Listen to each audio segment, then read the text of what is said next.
اور ہم نے بہت سے جن اور انسان دوزخ کے لیے پیدا کیے ہیں، ان کے دل ہیں لیکن ان سے سمجھتے نہیں، اور ان کی آنکھیں ہیں مگر ان سے دیکھتے نہیں، اور ان کے کان ہیں پر ان سے سنتے نہیں۔ یہ لوگ بالکل چوپایوں کی طرح ہیں، بلکہ ان سے بھی زیادہ بھٹکے ہوئے۔ یہی وہ ہیں جو غفلت میں پڑے ہوئے ہیں۔ ایک کریٹیکل بات جو آج صبح میرے ذہن میں آئی، وہی آپ کے ساتھ شیئر کر لیتا ہوں۔ قرآن حکیم میں ایک آیت ہے، سورہ الاعراف کی آیت نمبر 179۔ یہ قرآن حکیم میں چند سخت ترین آیات میں سے ہے، اور اس میں اللہ تعالیٰ کی طرف سے ایک بہت بڑا یونیورسل ٹروتھ اور بڑی ہی ایک ڈینجرس خبر انسانیت تک پہنچائی گئی ہے۔ اعوذ باللہ من الشیطان الرجیم، بسم اللہ الرحمن الرحیم۔ وَلَقَدْ ذَرَأْنَا لِجَهَنَّمَ كَثِيرًا مِنَ الْجِنِّ وَالْإِنسِ، اور بے شک جنوں اور انسانوں کی اکثریت ہم نے پیدا ہی دوزخ کے لیے کی ہے۔ اللہم اجرنا من النار، آمین۔ لیکن یہ اللہ نے کوئی ظلم نہیں کیا، بلکہ اللہ تبارک و تعالیٰ نے اس کی ریزن بھی بتائی ہے۔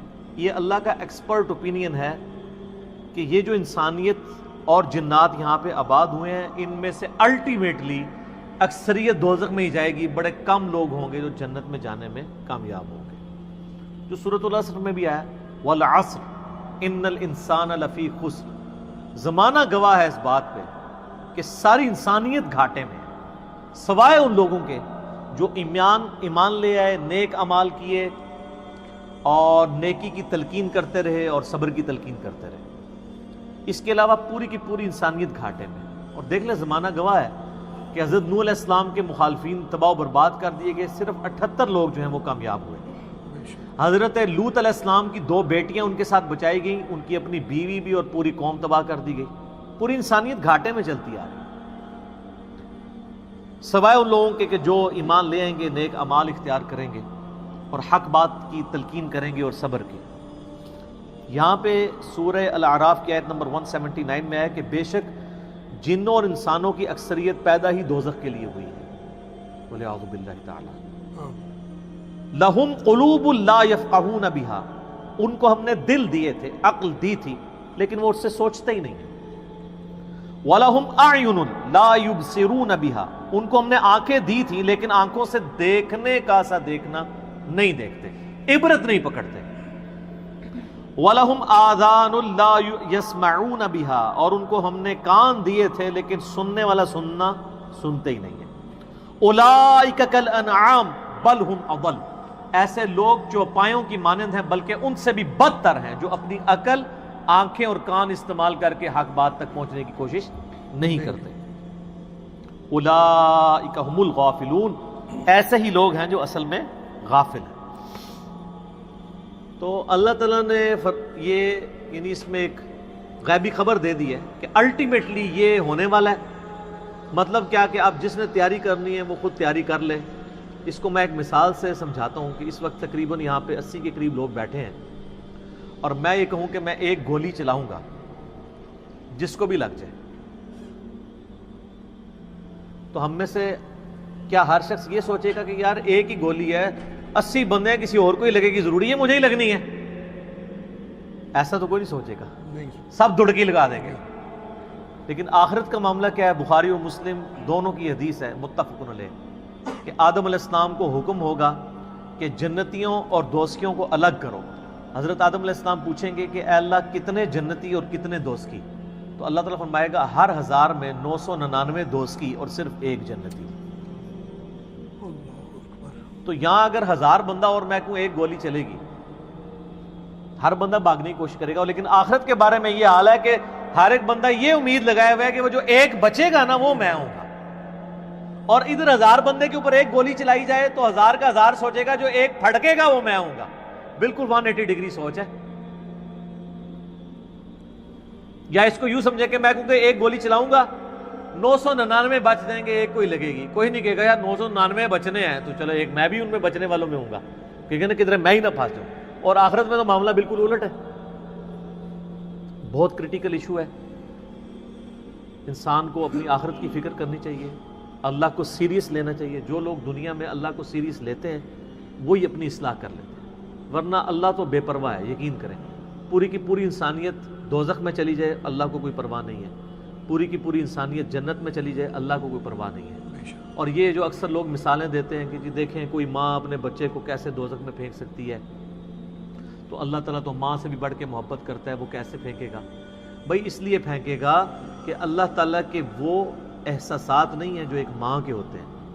ماں تو اپنی نفسانی خواہش یا محبت کی وجہ سے مغلوب ہو جاتی ہے، لیکن اللہ مغلوب نہیں ہوتا.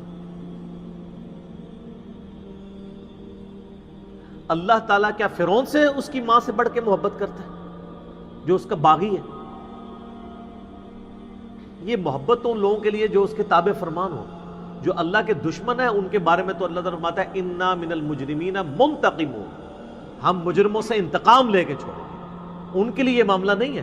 ہمیں تو یہ بتایا گیا ہے اللہ تعالیٰ ایک بوڑھی نانی اماں ہے جس نے یہ ایک نعوذ باللہ ایک سسٹم چلایا ہوا ہے، اینڈ پہ سب کچھ چھوڑ دے گا. نہ، اگر یہ بات ہوتی تو انبیاء کرام علیہ السلام کی تعلیمات اس طرح کی نہ ہوتی کہ لوگ جو ہے وہ کیجول زندگی گزارنا شروع کرتے ہیں. بڑی سٹرکٹ تعلیمات ہے. جامعہ ترمذی میں حدیث ہے کہ سیدنا عثمان غنی رضی اللہ تعالیٰ عنہ علیہ السلام کے بارے میں آتا ہے کہ وہ جب کبھی قبرستان جاتے تو اتنا روتے کہ ان کی داڑھی آنسوؤں سے تر ہو جاتی. تو اصحاب پوچھتے کہ آپ کے سامنے جب جہنم کا ذکر ہوتا ہے آپ پہ اتنی خشیت طاری نہیں ہوتی، لیکن قبرستان میں قبر کے سامنے یہ معاملات آپ کے ساتھ کیوں ہوتے ہیں؟ تو انہوں نے کہا کہ میں نے نبی علیہ السلام سے خود سنا تھا کہ قبر آخرت کی منزلوں میں سے پہلی منزل ہے، جس کی یہ منزل پھنس گئی اس کی اگلی منازل مشکل ہو جائے گی، اور جس کی یہ منزل آسان ہوئی اس کی اگلی منازل آسان ہوتی چلی جائے گی. یہ وہ شخص کہہ رہا ہے جسے 3 دفعہ جنت کی بشارت ملی ہوئی ہے. ہمارے پاس کوئی جنت کا ٹکٹ نہیں ہے اور ہماری بے پرواہی اپنے عروج کے اوپر ہے. اسی کو پنجابی میں کہا جاتا ہے نا، عقل نہ ہوئے تے موجیں ہی موجاں، عقل ہوئے تے سوچیں ہی سوچاں. جسے عقل نہیں ہوگی وہ موجیں مارے گا کیونکہ اسے پتہ نہیں ہے نا، لیکن جسے عقل ہوگی وہ سوچے گا کہ یار یہ معاملہ تو بڑا خطرناک ہو جائے. صحیح بخاری میں حدیث ہے، نبی علیہ السلام نے فرمایا آپ ایک جگہ سے گزرے، کچھ اصحاب آپس میں یعنی ہنسی مذاق کرتے ہوئے ہنس رہے تھے، تو آپ کھڑے ہو گئے. آپ نے فرمایا جو کچھ میں جانتا ہوں نا اگر تم جان لیتے تو بہت کم ہنستے، زیادہ رویا کرتے. بہت سیریس کیس ہونے والا. صحیح مسلم میں حدیث ہے، آپ علیہ السلام فرمایا میں نے ارادہ کیا کہ میں اللہ سے دعا کروں کہ تمہیں عذاب قبر سنوا دے. دکھانے والی تو کہانی ختم سر، سنوا دے. لیکن مجھے ڈر ہوا کہ اگر تم نے عذاب قبر سن لیا تم اپنے مردوں کو دفنا نہیں چھوڑ دو، ایسی خشیت تم پہ طاری ہو جائے. لیکن یہ اللہ تعالیٰ نے سب کچھ پردے میں رکھا ہوا ہے سر. صحیح بخاری میں حدیث ہے کہ میت جو ہے وہ چارپائی پہ کلام کرتی ہے. نیک میت کہتی ہے مجھے جلدی جلدی میری جگہ کی طرف لے چلو، اور جو بری میت ہے وہ چیخو پکار کرتی ہے کہ مجھے کہاں لے کر جا رہے ہو. اور نبی علیہ السلام کے الفاظ ہیں صحیح بخاری میں کہ زمین و آسمان کی ہر مخلوق اس کی چیخیں سنتی ہے سوائے جنوں اور انسانوں کے، کیونکہ جنوں اور انسانوں کو اللہ تعالیٰ نے غیب کے پردے میں یہ چیزیں رکھی ہیں نا، اسی کے اوپر تو جنت ہے. ان الذین یخشون ربهم بالغیب لہم مغفرۃ واجر کبیر. جو لوگ بن دیکھے اپنے رب سے ڈرتے ہیں ان کے لیے مغفرت ہے اور اجر کبیر ہے. دیکھ کے تو سب نے مان لینا ہے. پھر سر اس سے بھی آگے اگر آپ چلے جائیں، صحیح بخاری میں یہ حدیث موجود ہے کہ جب میت کو سوالات کے جوابات نہیں آتے نا تو فرشتے اس سے پوچھتے ہیں کہ تجھے سوالات کے جوابات جو نہیں آئے یہ کیا معاملہ تیرے ساتھ ہوا؟ تو وہ کہتا ہے میں تو وہی کہتا تھا جو لوگ کہتے تھے، سن سنا کے سننی تم نہیں، پڑھ پڑھا کے سننی نہیں. تو فرشتے کہتے ہیں تو نے خود پڑھ کے سمجھنے کی کوشش کیوں نہیں کی؟ پھر فرشتے اسے ایک گرز مارتے ہیں جس سے وہ زمین کے اوپر بالکل، جس کو کہتے ہیں نا پیرلل ہو جاتا ہے، زمین کے خاک بن جاتا ہے. اور اس کی جو گرز کی اگینسٹ اس کی چیخ و پکار ہے اس کو جن و انس کے علاوہ تمام مخلوقات سنتی ہے. اگر یہ سن لیں تو ظاہر ہے یہ تو پھر انسان کے بچے نہ بن جائیں. یہ اللہ نے پردہ رکھا ہے، ورنہ تو آپ بڑے بڑے بزرگوں کو دفنا کے نکل رہے ہو نا، ان کے پردے جو ہے نا وہ جنازہ یعنی اس قبرستان کے گیٹ تک پہنچتے بھی ساری بزرگی کھل گئی ہو، دڑل کی بات پیچھے سے آ جائے. ٹھیک ہے, لوگ ایسے بزرگی کا دعویٰ بھی پھر چھوڑ دیں گے, وہ ڈرتے رہیں گے نا. تو یہ اللہ نے پردے رکھے ہوئے. تو اس عید کے اوپر میں یہی پیغام دوں گا کہ اللہ کو سیریس لیں, اور سیریس لینے کا پھر مقصد یہ ہے کہ یہاں پہ ہمارے سب کانٹیننٹ میں کیا ہوتا ہے, یہاں پہ وہ پی کے والا ہی کام چل رہا ہے, دکھلاوا ہی سارا کے سارا چل رہا ہے. سب کانٹیننٹ میں انڈیا, پاکستان, بنگلہ دیش, افغانستان کے اندر یہ ہے کہ اگر کوئی شخص خدا کی طرف راستہ بھی اختیار کرتا ہے نا, تو زیادہ زیادہ کیا کرتا ہے وہ, کہ وہ کسی کی ماں مر گئی, کسی کا جوان بیٹا مر گیا, کسی کو کوئی بیماری آئی, وہ اللہ کی طرف لگتا ہے تو پہلے کیا کرتا ہے, داڑھی رکھ لیتا ہے, تسبیح پکڑ لیتا ہے, مسجد کی طرف آنا شروع کر دیتا ہے, اور اس مسجد کی طرف جو اس کے محلے کی مسجد ہوتی ہے, وہ ایک پریکٹسنگ مسلمان نہیں بنتا, وہ ایک پریکٹسنگ بریلوی یا پریکٹسنگ دیوبندی یا پریکٹسنگ اہل حدیث اور شیعہ بن جاتا ہے. اگر اس کے محلے کی مسجد بریلویوں کی ہوتی ہے تو وہ ایک پریکٹسنگ بریلوی بن کے سامنے آ جاتا ہے. ہونا ہی چاہیے کہ اب تم خدا کی طرف راستہ اختیار ہی کیا تو سب سے پہلے علم حاصل کرو. انما یخشی اللہ من عبادہ العلماء, اللہ کی خشیت تو اہل علم کو ہے. علم نہیں حاصل کرتے, جو جدھر لگے نا اسی طرف چل پڑتا ہے.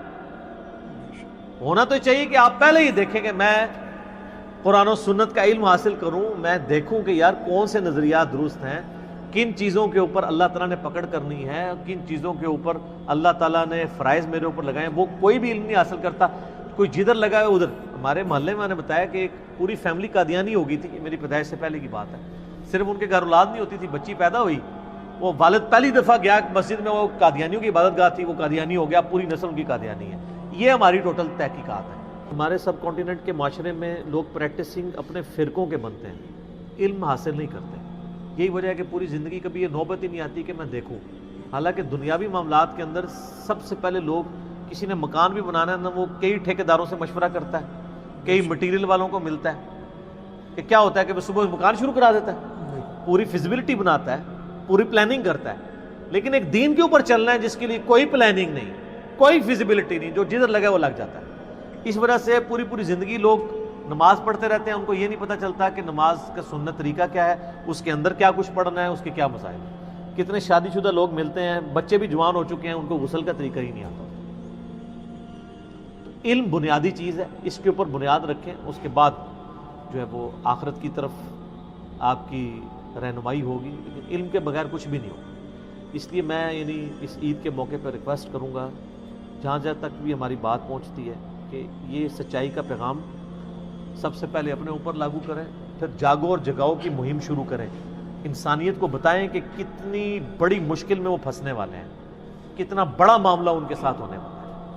اور یہ اتنا بڑا معاملہ ہے کہ یہ تو چوکوں پہ کھڑے ہو کے اور بڑی بلڈنگز کی چھتوں پہ کھڑے ہو کے اسپیکر فٹ کر کے لوگوں کو یہ بتانے کی ضرورت ہے. وَلَقَدْ ذَرَأْنَا لِجَهَنَّمَ كَثِيرًا مِنَ الْجِنِّ وَالْإِنسِ, بے شک جنوں اور انسانوں کی اکثریت دوزخ کے لیے پیدا ہوئی ہے, تو بچ جاؤ. ہماری حالت ویسے یہ ہے کہ ہم تو ایک بلی کو بھی آگ میں گرتا ہوا برداشت نہیں کر سکتے, لیکن ہم یہ راگنی الاپ رہے کہ انسانیت نے دوزخ میں گرنا ہے اگر انہوں نے اللہ تعالیٰ کو سیریس نہ لیا اپنی زندگی کے اندر. تو یہی پیغام ہے جی, کہ لوگوں کو یہ آیت سنائیں, خود بھی آخرت کی فکر کریں, لوگوں کی بھی آخرت کی فکر کریں, اور علم کی بنیاد پہ, تاکہ عقائد کی بھی اصلاح ہو اور اعمال کی اصلاح. رب کر دے بڈھے ہو گئے اتے ملا پنڈت سارے, رب دا کھوج کھرا نہ لبا اتے نہ کیتے بئی نظارے.